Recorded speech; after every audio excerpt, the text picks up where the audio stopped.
প্রিয় দর্শক, আবারও আমন্ত্রণ জানাচ্ছি চ্যানেল এস এর পর্দায় অজানা কথা অনুষ্ঠানে। আমাদের অতিথির কাছে ফিরে যাচ্ছি, শুনবো গানের অর্জনে তার পেছনের গল্পগুলো। বলছিলেন এই গানের গীতিকার হিসেবে আপনার যতগুলো অর্জন রয়েছে তার পিছনে এমন কোনো কষ্ট নেই যে আপনি করেননি। তো ঢাকায় কবে আসলেন সেটা জানতে চাই। আমি ঢাকায় এসেছি আপনার 97 এর দিকে।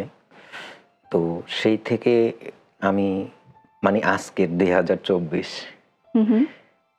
আসলে অনেক শুধু একটাই টান ছিল, অনেক কাজ করেছি কিন্তু কোনো কাজে আমার মন বসতো না, শুধু আমার গান। কিভাবে ধরনের কাজ করেছেন আপনি আসার পর? আমি এমন কোনো কাজ নাই যে ঢাকার শহরে কষ্টের কাজ করি নাই। আমরা একটু শুনি যদি আপনি শেয়ার করতে চান। আমি প্রথমে এসে কি কাজ করেছেন? প্রথমে যখন আমি আসি তখন আমি গার্মেন্টসে কাজ করতাম।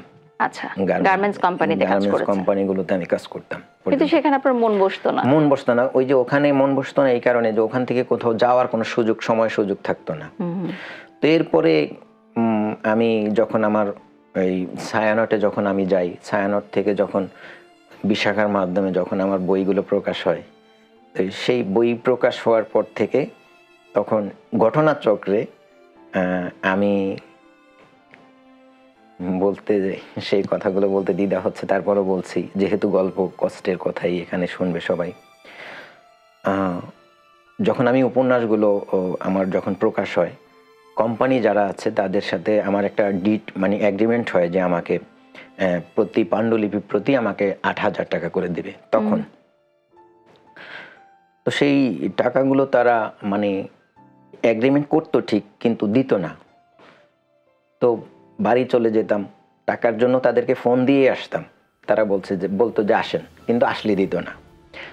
তো একদিন এমন হয়েছে যে আমি ফোন দিছি যে ভাই আমার খুব দরকার টাকার, আমি তো বাড়িতে আছি, আমার কোনো কাজ নাই, আমার টাকার খুব দরকার, আমাকে কিছু টাকা দেন। তো বলছে যে তখন তো বিকাশ টিকাশ ছিল না, বলছে যে আসেন, আসলে আপনি নিয়ে যান। পরে ঢাকায় আসছি, তাদের সাথে কথা বলে আসছি, আসার পর আর আমাকে টাকা দিচ্ছে না সারাদিন। এখন আমার অনেক কষ্ট করে কোনো রকম আমি লঞ্চ ভাড়া নিয়ে ঢাকায় আসছি, কারণ আমি জানি যে টাকা পাবো, আমার তো আর কোনো সমস্যা নেই, কোনোভাবে আসতে পারলেই হলো। অনেক কষ্ট করে আসছি, এখন আমি যে যাবো টাকা নাই, আমার খাওয়ার খরচ নাই, কিচ্ছু নাই, এখন আমি কিভাবে যাব? বুঝিয়ে বলছি, বলার পরেও আমাকে টাকা দিচ্ছে না।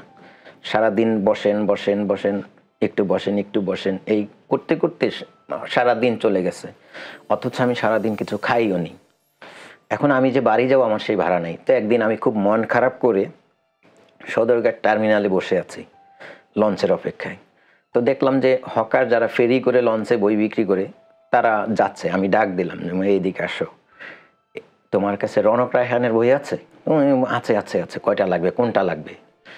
আমি বললাম দেখি কি কি বই আছে। দেখলাম যে হ্যাঁ, ওর কাছে সব বই আছে। পরে বললাম যে ভাই আমি তো বই কেনার জন্য না, জাস্ট দেখার জন্য।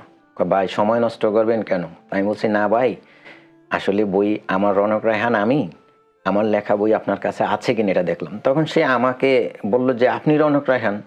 কি বলেন, আপনার এই অবস্থা কেন? আমার তখনকার যে অবস্থা, সে অবস্থার সাথে ও মিলাইতে পারতেছিল না। পরে বইতে ছবি থাকে পিছনে, ছবির সাথে বলল যে হ্যাঁ ঠিকই তো। তো আমার পাশে বসে পরে বলল যে বাড়ি কোথায়, সবকিছু ওকে আমি বললাম যে আমার বাড়ি ভোলাতে। আমার ইচ্ছা হলো যে আমি ওর সাথে আমার সমস্যাটা শেয়ার করি। তো ও নিজে থেকে আমার মনে হয় যে ও বুঝতে পারছে। তারপরে আমি ওকে বললাম যে ভাই এভাবে আমি টাকার জন্য আসছি, বইগুলো আপনারা কত করে কিনেন তাদের কাছ থেকে, কেমন চলে? বলছে না ভাই আপনার বই খুব চলে, দর্শক যারা এই পাঠক পাঠিকা আছে তারা আপনার নাম ধরে আপনার বই খুঁজে আমাদের কাছ থেকে, তো আমরা এইভাবে কিনি, নগদ টাকা দিয়ে কিনি। তা আমি বলছি যে ভাই ঠিকই তো চলে এবং আপনারা কিনেন, টাকা দেন, কিন্তু আমাদেরকে টাকা ঠিকভাবে দেয় না। তা আমি এইভাবে বাড়ি থেকে আসছি, এখন আমার বাড়ি যাওয়ারও ভাড়া নাই, এই ব্যাপার, এখন আমি তো নিঃস্ব হয়ে গেছে, আমার খুব প্রবলেম। তো ও আমাকে বলল যে আপনি এক কাজ করেন, আপনাকে তো টাকা দিচ্ছেন, আপনাকে আমি একটা বুদ্ধি দেই, আমার বুদ্ধিটা ধরবেন? আমি বলছি কি বুদ্ধি? যদি আমার লাভ হয় তাহলে আমি কেন শুনবো না, আমার যদি ভালো হয়। তো বললো যে আপনাকে বই দিবে কিনা তারা জিজ্ঞেস করেন। আমি বলছি বই মানে?